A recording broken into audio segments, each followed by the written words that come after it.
say, hey, listen, let's involve some of the mothers or the parents who want to get a better understanding of, listen, play games, that's what you're going to do. For you, I'm kind of on your side because if you're playing games and they don't really know nothing about it, now you got somebody who kind of give you an understanding, and then you can have that conversation together. So it's not no more just like, let me play, and you're like, no, go do your homework.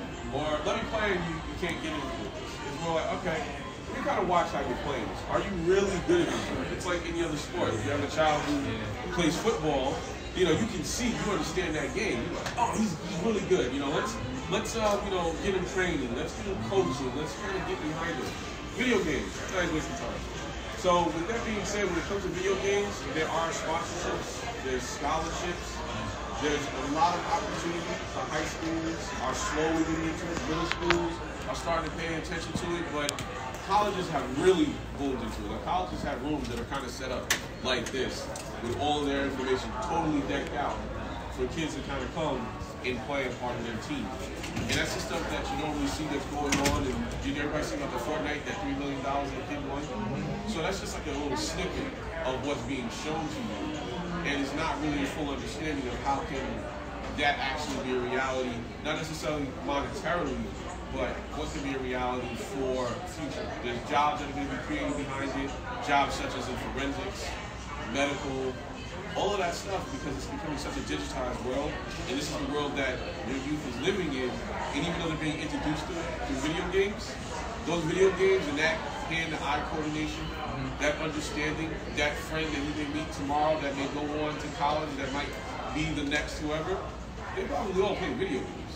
They all have that common ground where, what do we grow up on? We grew up on TV shows. You know, you meet somebody start talking about TV show, and you get that bond. So right now, what we're really trying to do is really just make sure that the parents really get a full understanding that it's more than video games, and we're here to kind of help answer some of those questions. So that way you and if your child is playing games, it's a different dynamic in the conversation, and then you can kind of direct them in a way, because at the end of the day, we're still the parent, or we're still the authority.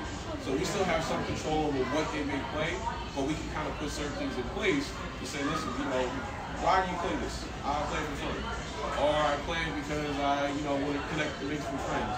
Or I play it because it's a real opportunity. And once we have those conversations, then as parents and as, you know, adults, we can narrate, well, you know, if you're playing to meet some friends, who are some local guys that are playing? Maybe we can have a get-together, everybody can play at the house. The same way we do parties like that.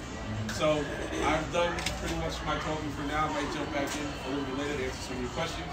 And I'm going to pass it up to Anthony to talk a little bit more about the security and protection of your kids when they are playing alone. Thank you. So hi guys, I'm Anthony. I'm the gaming expert here at Microsoft Stores. So just to give you a little bit about what I do, I reach out to different communities and you know, host like events just such as this, whether it be like a community event or a tournament or things like that, just to showcase that we are the gaming destination. You know? So one thing that I've actually noticed a lot, and I feel like a lot of parents and you know, in their families, they're more concerned about their safety when kids have their consoles, because they could browse literally anything without the parental protection that's embedded in the console.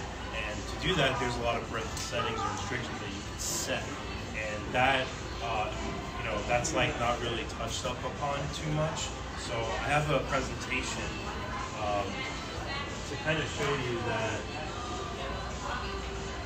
there is